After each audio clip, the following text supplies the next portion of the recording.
All right, welcome everyone. Top 16. Here we go. Our first round. Spifferific, number 9 at the bottom of your screen. Theo up at the top. Theo has kept a hand of 4 Power Merchant, Tokas, and a Talir's Sanctum. Spifferific has We also hunt kept as a 7. pack. Hey, Stormguard, thanks so much for the sub.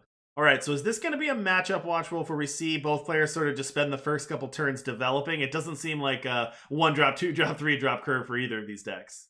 Yeah, so it's kind of two ships passing the night for some part of it. So Theo's using some ramp units instead of using relics like Spifferific it is. So the board clear is still fair game for interacting with the ramp strategy for Theo, but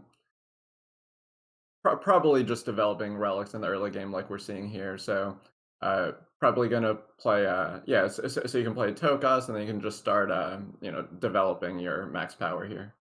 All right, Spifferific going to play that Enter the Monastery. Now, importantly, Spifferific did not have double time there, so it did not allow him to play one off of the Enter the Monastery. Almost Matt, thank you so much for the sub. Thank you, everyone, for the sub. We really appreciate it. Hey, I'm straight. Thank you for the gifted sub to Almost Matt.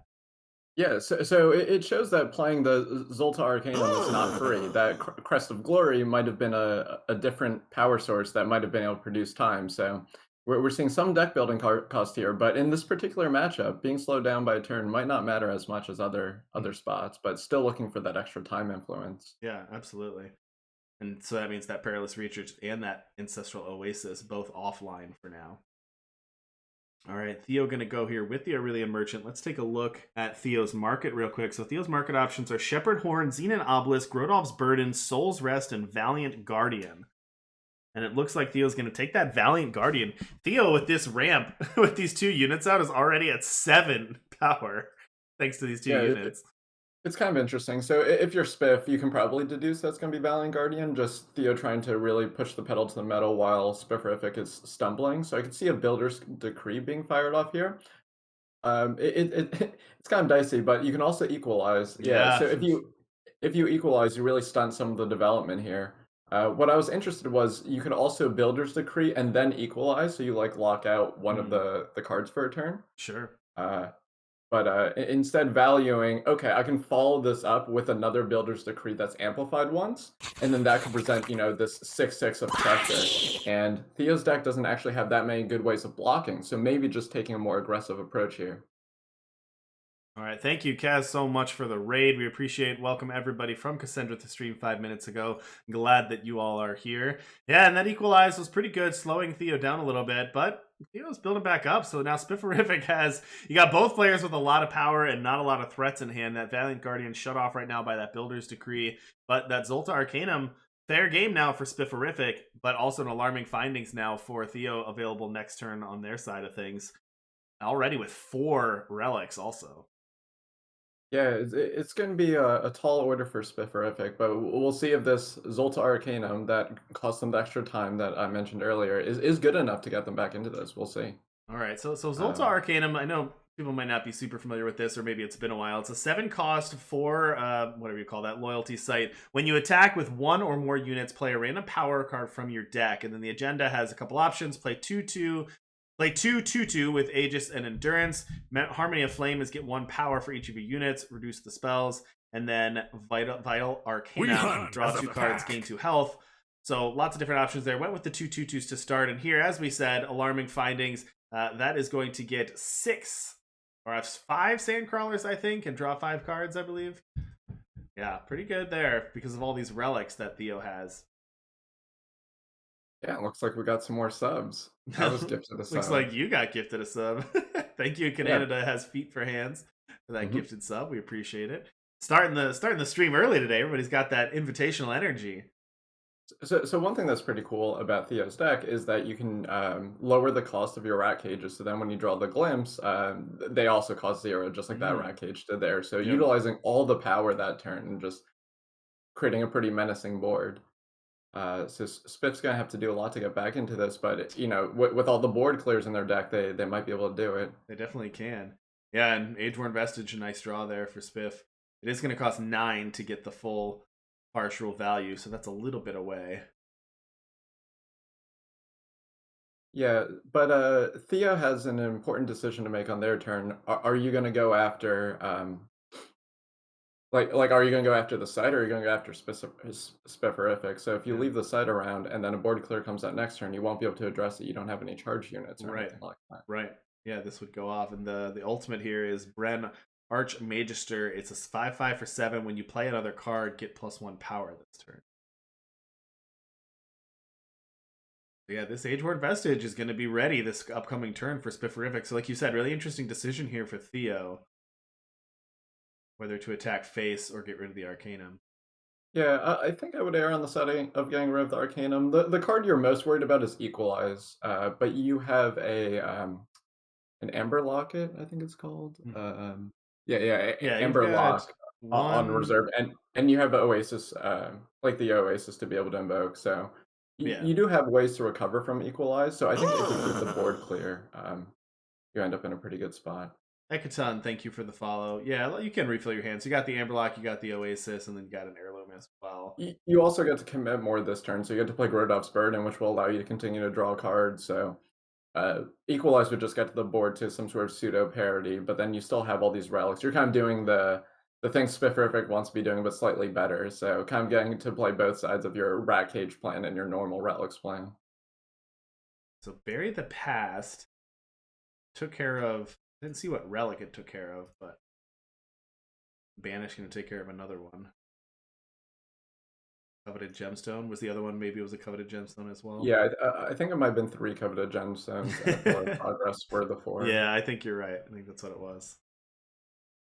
They're going to pop the Coveted Gemstone, going to get Grodov's Burden.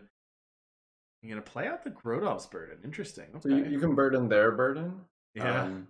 Which makes it so that way if you do end up equalizing, then it's just the invoke and 1 card draw, which is something that in theory you should be able to beat.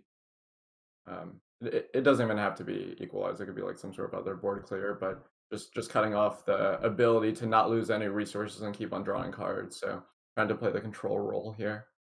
Yeah, I mean, I like that move by Spifferific. There was a big chunk of your life total that went went with that. But yeah, passing a turn on this H1 Vestige. Now another alarming findings here. That's gonna get a bunch more Sandcrawlers. That's 6 Sandcrawlers and 6 cards. Oof. Yeah, definitely good value there, but Spifferific's just a few board clears away from being able to and really equalize from being able to equalize the board. That's true, and equalize the hand too if that comes up.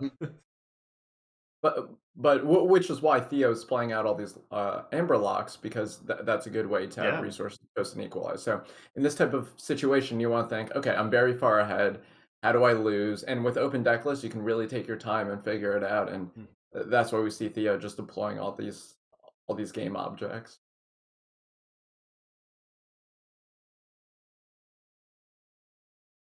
And everything was so cheap that it's crazy how much Theo was able to deploy out with 1 power left over.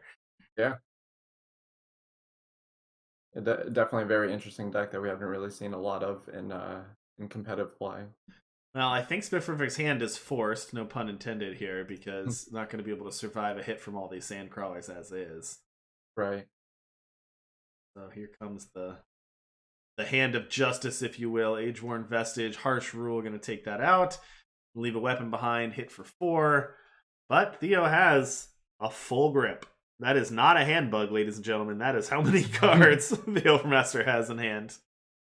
Right, so Theo's just thinking, like, what's the best way to rebuild here? And once again, like, how do I play around Equalize? Because everything else just gets the board back to some sort of form of, like, pseudo-parity, but, like, equalizing the hand would actually allow for some sort of comeback. So just, deploying some things. We might see the Valiant Guardian here come out. Well, look how good Alarming Findings is. Yeah. It's 1 card. I mean, not even 1 card, but you could almost argue it's 0 cards because you already got your card value off of it. And then it's just play 11 threats, draw 11 cards. Yeah, well, the reason why I wasn't sure about the findings was how many cards were there. Yeah, exactly. We're in our 20s now, but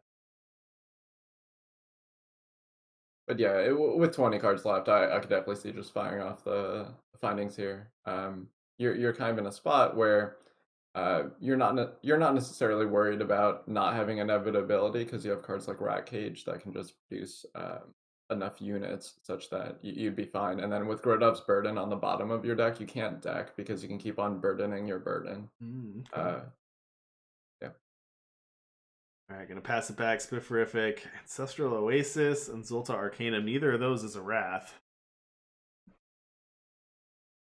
Yeah, so All right, so just the be on game Overmaster going to take game number 1. Congrats to the Overmaster. I'm going to bring it back to the booth real quick while they're getting ready for game 2, because I did forget to say one thing as I was going through that, and it's kind of an important one. So we have 2 players today in the Invitational who have already qualified for Worlds, not including you, Watchwolf.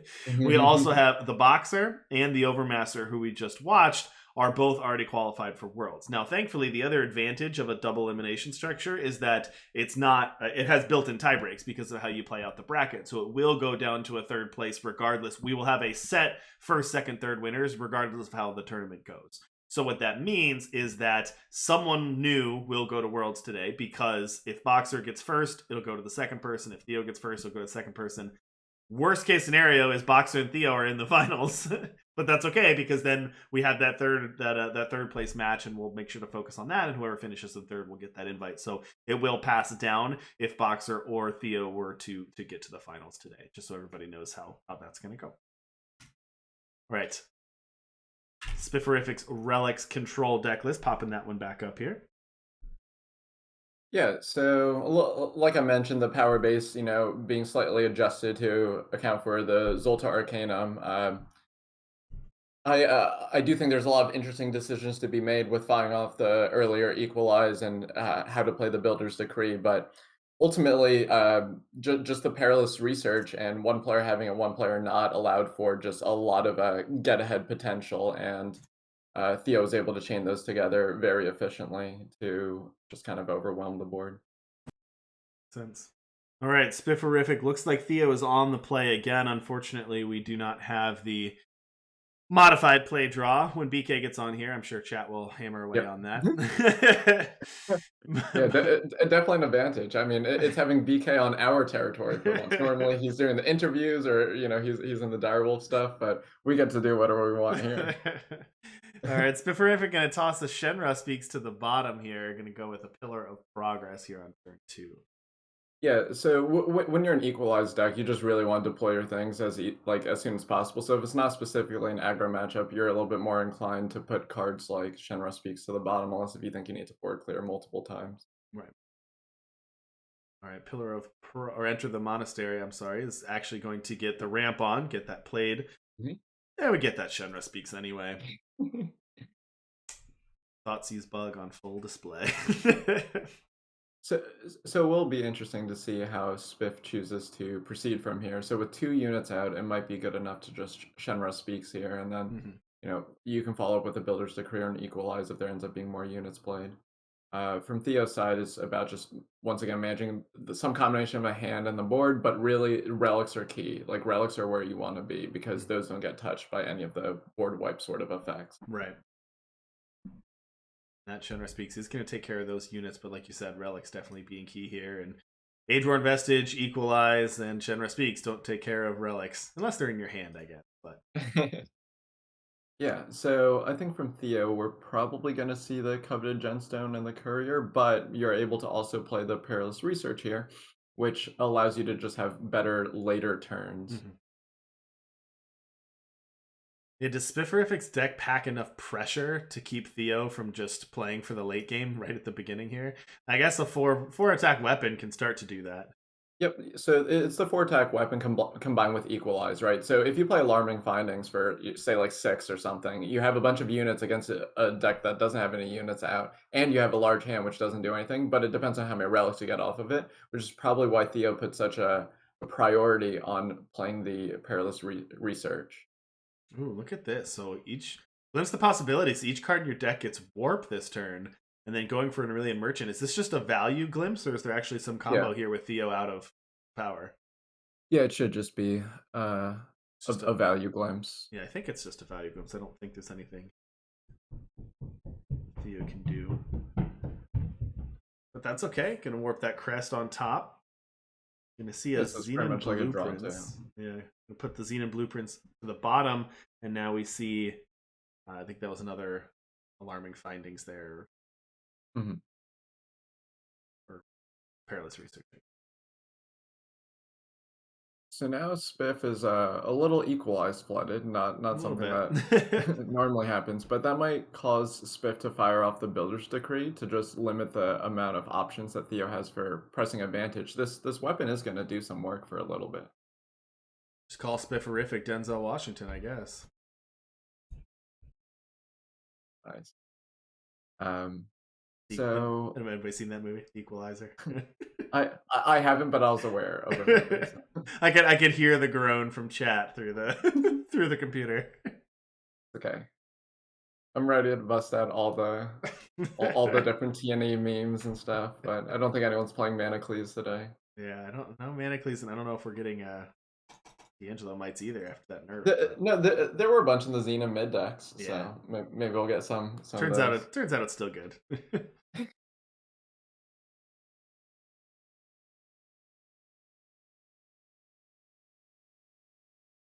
All right, so that Yeah, equalize hits. First one hits, which opens up the door to deal 4 to the face. Theo down to 4 cards in hand. Coveted Gemstone offline, so you've got an Alarming Findings, which can't be cast, a Perilous Research, and a Grodov's Burden.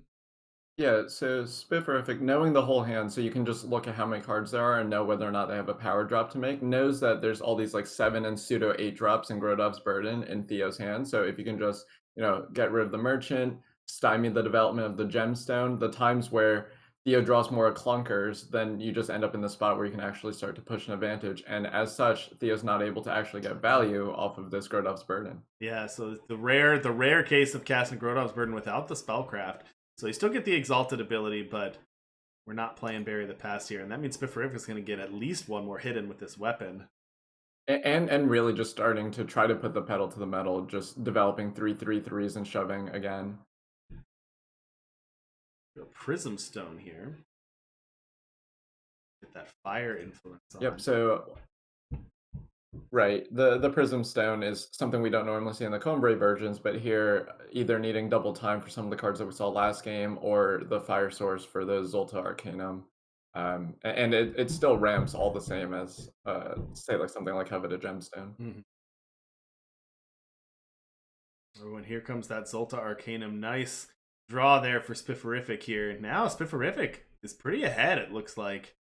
Yeah, so it's kind of funny. We're seeing these ramp decks, but really the one that has typically been more ahead has been able to produce all these units, but it's not actively like the quantity of units, or like it's not like they're playing units one at a time like an aggro deck. It's like Right. they're playing one card that also says draw a bunch or I'm a site or something Yeah. that just happens to be producing units. Yeah, you get That's an important distinction to make. You almost get the units for free off of the value card, yeah.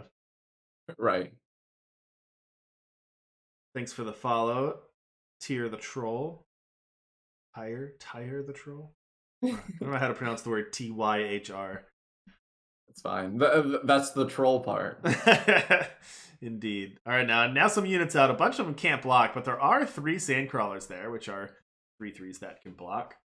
Yeah, so one thing that's interesting about, just the game mechanics of Eternal is just even though the rats can't block, they actually do block relic weapons. So Yep. there's some, utility there still. And what you mean by that is that the relic weapon can't hit face if there's a unit out. So even though the dirty rats can't block units, the relic weapon can't hit face as long as there's a 1/1 rat out. Yeah, one might say it can't block but can still intercept. Okay. So trying to figure out which mode to use on the Zoltar Arcanum. If you use the draw 2, your equalize is worse, but like, are you equalizing on this board that that you're trying to trade off this turn anyways? Probably not. So Right. I do like this overall decision. But Theo does have Burden out. So with Grodov's Burden, you end up in a spot where when the Sandcrawlers block, you're gonna get a super rat in play. So yeah, trying to figure out. So maybe what you can do is you can attack with your 2/2s, and then you can get, or at least one of them to trigger the Zolta Arcanum to be able to get more power into play. But I think eventually you're trying to equalize the board. Like you should be able to potentially make some trades next turn, but Spifferific needs to figure out how am I ending this game? Like, what does the state look maybe 2 or 3 turns from now? So interesting, they're not taking any action. So just gonna let that pass. Play a little defense this turn. Has a pretty good hand. So now Theo's gonna get another glimpse on. Has a little bit more power to work with here. Gonna get a Tokas as well. Now another copy of Rat Cage. Looks like there is a Atelier Sanctum sitting on top, a 2-cost Atelier Sanctum. Okay, that's pretty cool with the glimpse because then you can start to chain more power off the top. Mm-hmm. So Theo knows that they might be able to get rid of the site, or they just might be able to make some cheeky attack to start to kind of like Exodia up, like just or Voltron, however you want to put it, like just throw one thing onto another thing. All these are monofactioned units, so using Grodov's Burden, you're able to just generate a giant rat eventually. And notably, with that attack, did trigger the onslaught on Talir's Sanctum. So that was the timing of that turn from Theo's standpoint. Was attack there, so you can make sure you get the onslaught. Yeah, you could just throw away a rat if you wanted to, but since you're going to be making so many rats anyways, you can kind of like condense the 3/3 into a 6/6 here. All right, so going to go with the Harmony of Flame. You get 1 power this turn for each of your units, so that's +4 power, and reduce the cost of each spell in your deck by 1. So I know how I want to see this game end. I want to see this game end with board clears off of the vestiges and just dealing 4 damage. Just yes. I kind of like that. Just wipe, attack for 4, wipe, attack for 4, wipe, attack for 4. That's amazing. I mean, board wipe is one of the best answers to Grodov's Burden's passive effect of being able to give everything exalted. Go Theo down to 6, and now Zoltar Arcanum is going to go off next turn for Bren. I'm not sure Bren is quite as busted right now. Like that ability doesn't seem incredibly relevant to Spiff, but yeah, I guess it's a free unit. Yeah, it depends on how much Theo is able to develop this turn, but either like just finding ways to be really cheeky with his relic weapons might just after Bren comes out might just fire off another Arcanum to draw 2 or see how much Theo's able to present here. From Theo's side, like the jig is up, like you're at 6, and with that play, that it's very much just relic weapons trying to win the game. So you want to make the best play that counters another, vestige or just a Shenra speak plus attack. So what can Theo get out of the market that would help out there? Maybe just even Soul's Rest or something, like just trying to take a few turns in a row, so that way you can generate some sort of board.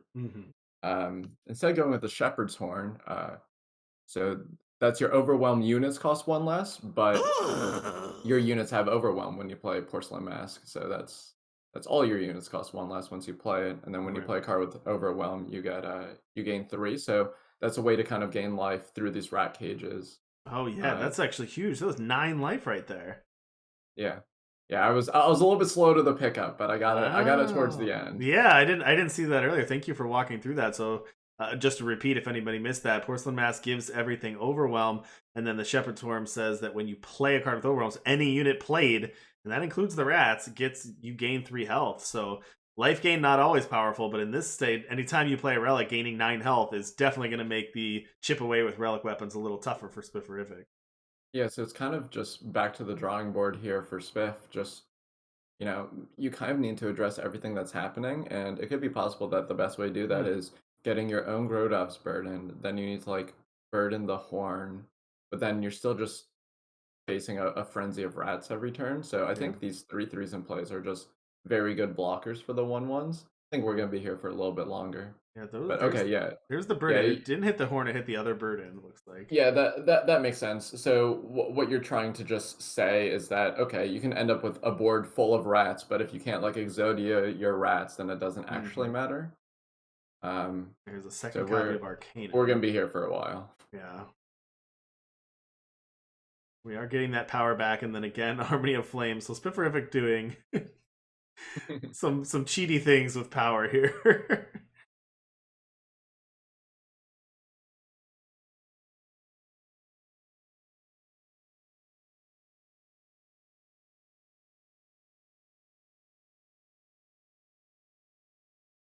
See chat talking about the birthday problem.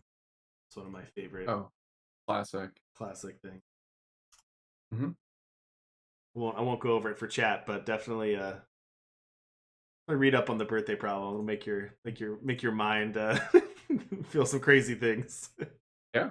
No, it's pretty interesting. I like stuff like that and like chaos theory, which is like if you do things that are like seemingly random, but they still end up in the same like fractals and stuff like that, like end up in the same state despite you doing things that are seemingly random. All right, rats attack here for Theo. Might as well. They're not doing anything on defense, but gonna get a point of damage through to the Arcanum. Nothing more than that. I like this. I like this animation. Is this just because is this foil or is this just a Yeah. regular? It always does that. Yeah, so the I don't know what you call them, like horns on the sides of Mm-hmm. the legendary cards, they're Gotcha. black when it's foil. I love the animated artwork there in the middle. That looks really nice. Oh yeah, I mean Spifferific, it's all, spiffed out or however you want to put it with this deck. Spiffed out deck. Yeah.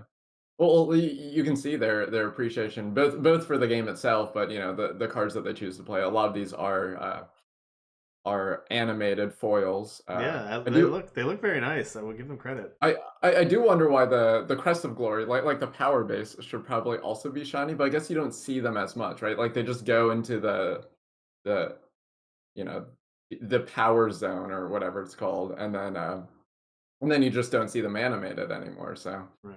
I guess that's why.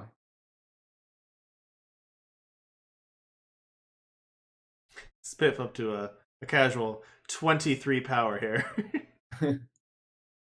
Yeah. Plus with Bren, it's refilling, so why not? Okay, so when do we get the one Pyrotech explosion in the deck? Yeah, right. You gotta get to what 18? Yeah. I like it. I mean, we might see some Pyrotech explosion today. 3 people brought Amplifier Three combo. people brought combo. Yeah. Wow.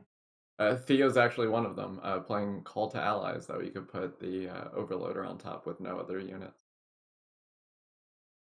We still got plenty of cards. 31 on Spiff's side, 44 on Theo's side. Mhm. And Theo's still got that Shepherd's Horn, so every relic is still gaining 9 health. Yeah, I mean, some people like to call it Winvoke, but being able to crack the Oasis and get cards that you don't put in your deck might be able to help out here. Good. Yeah, I think you're right though. Without blockers, it's going to be a little tougher. All right, Sandglass Parma. Oh, Sandglass Parmalee.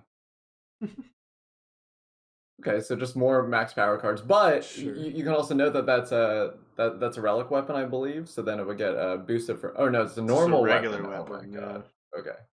Yeah. Sorry, that's before my time in Eternal. So Yeah, I no, don't. I'm not familiar with that card either. No worries. And Oh, then interesting. teleported Bren back to the hand to Shenra Yeah. Speaks. Wow. Okay, now we're doing it. And now attacking Theo down to 6. It's not often you teleport your own 7-drop back to your hand. Oh wow. Wait, Builder's Decrees, big game. Absolutely Potentially. is. And that's a lot of amplify with that 22 power. Ooh, Silence Yeah. gonna hit the Bren though, but that's okay. I do think it's kind of an interesting decision there. So with Theo on 2 cards, you could try to make the claim that like maybe you can just hit their alarming findings, which you should know that they still have in the hand, Mhm. and then maybe you might be able to push lethal over the next turn or two. But Right. you also have a billion power, so being able to Builder's Decree and just make a bunch of fatties like could just win the game too.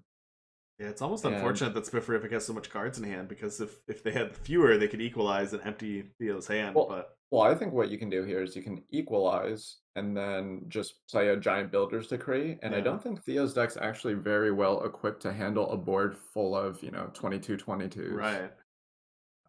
They might not have Overwhelm, but it definitely outraces the health gain of the Horn, or you would True. be able to like mill them or something like that. So I actually think that's the way out. So kind of the foresight Spifferific had to get the board state here by burdening the other burden, I think is definitely helping out here.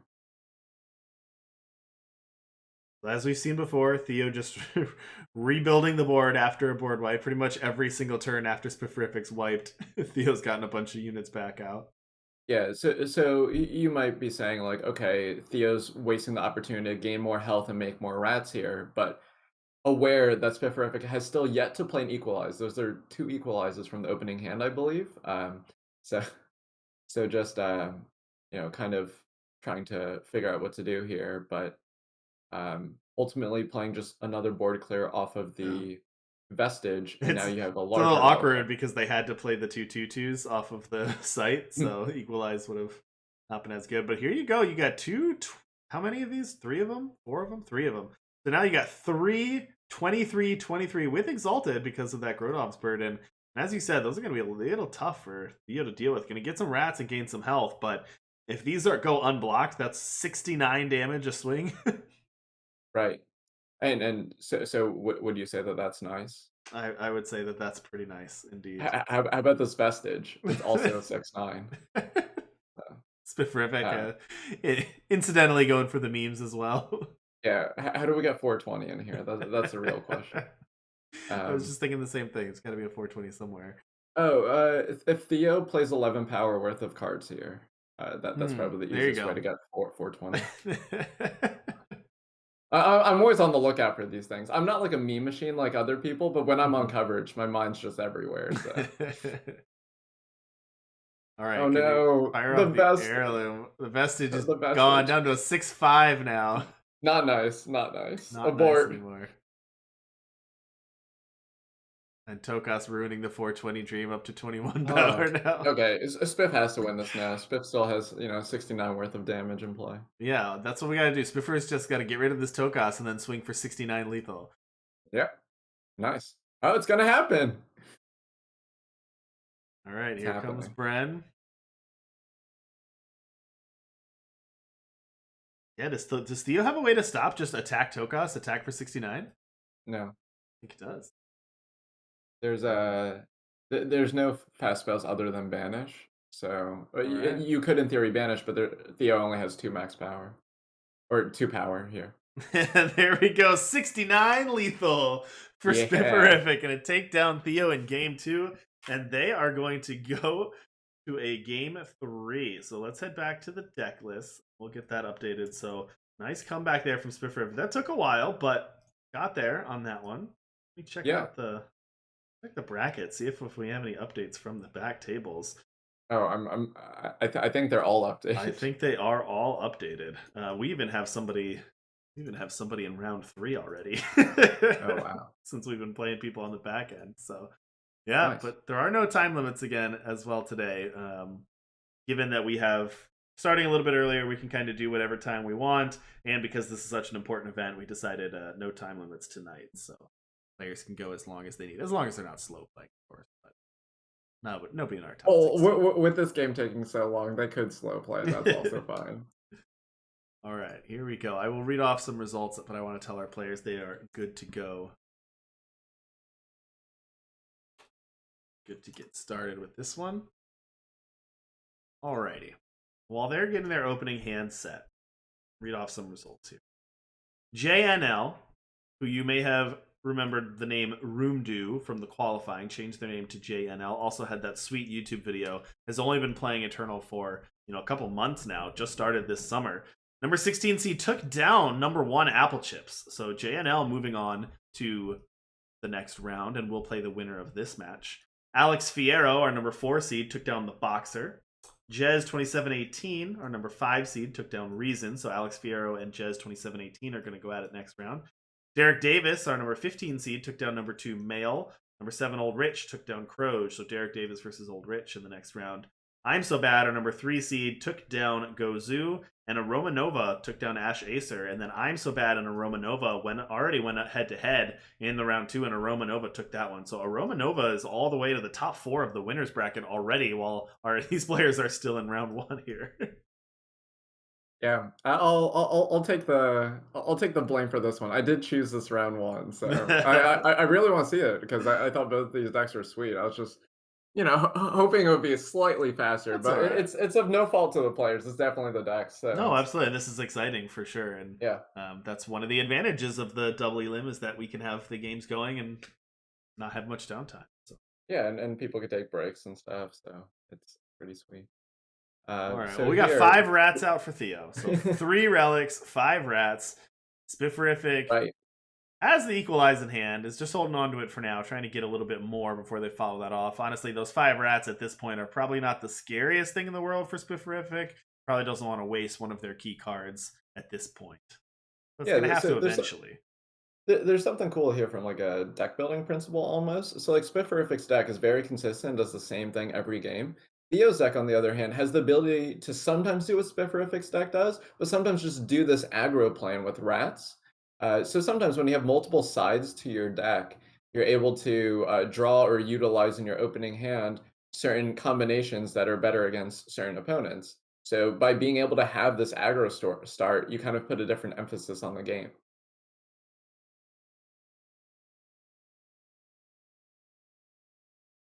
So still just presenting a wider board while also developing, but Theo's kind of on like besides the relics in play and Tokas in hand, close to empty. So Spifferific's likely to just fire off the vestige here and clear the board and I then think maybe so. equalize the turn after. So I don't think that changes things. So I think we're likely to see the vestige. Yeah. What's also good about the vestige? Okay.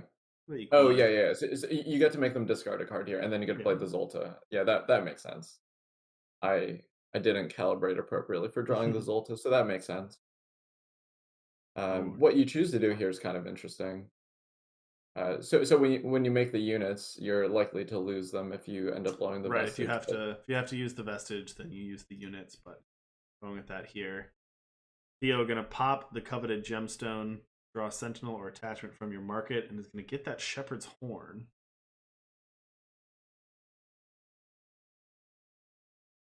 And then all the units do have overwhelm thanks to that mask. So there goes the life gain train, if you mhm. will, for Theo.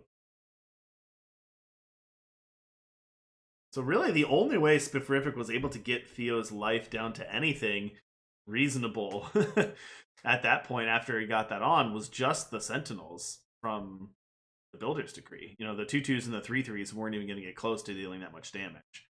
Mhm.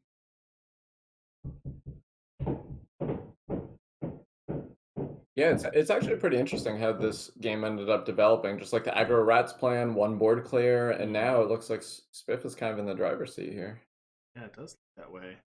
And the Overmaster's kind of empty-handed, right? You've got the Ancestral Oasis to invoke, and yeah, that's what Theo's going to do here. We don't get to see the options, of course, but really no action going on. All right, Etched Monolith. Your units have charge. Play 10 to have your life total become 25, so that's just going to get rats, but that's not actually that impactful. It's funny because the rats are like giving the rats charge is not nothing in True. like True. some board states, but here it's right now what Theo I think is hoping for is actually just a glimpse chain. Just being able to play a bunch of cards with warp off the top of the deck. Yeah, getting that with charge. If you can pull that off and get a whole bunch of units with charge, might be able to do that. But yeah, not looking good for Theo here.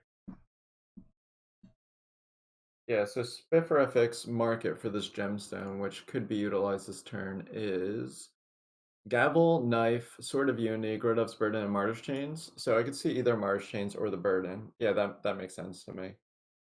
So you can just start to Exodia your own board, independent of the Burden. So just every end of turn, these are going to double up, and then they're just going to be big enough. And it also attack and protect, so Yeah. pretty good with endurance. Yeah, there you go. That's going to be 4 from those, plus another 5 from the weapon. The funny thing is, if that's all the damage that's going, Theo can probably buy a lot of time by just just gaining health and making a bunch of units. Is he going to gain how much? I guess he's only gaining 2, just the 2 rats. But it's Mhm. still 6 health a turn. Yeah, and now you get an extra unit here, and then you get to deploy 2 more Yeah, of the yeah, 2/2s. 2 more 2 On twos. I like that a lot. envoys. There's something like that. Envoy, Oh Exulta, no, no, the Exo, card you play is like an envoy or something. Like Convoy, yeah, Convoy. There you go. convoy. Yeah. Convoy, the envoy. But yeah, 2 more of those is going to help a lot. I don't have a particularly good vocabulary. I'm not claiming to. This is on me more than Direwolf, but I do a very bad job with learning and remembering specifically Eternal card names. I don't know why I don't do it like with Magic or Storybook Brawl, but I just, for some reason, I just can't remember that that's called a Zolta Convoy. Or, yeah, I mean, it happens. Yeah, I think Spiffirific might take this one. There you go. All right. Congratulations to Spiffirific for taking a tough, hard-fought battle over the Overmaster.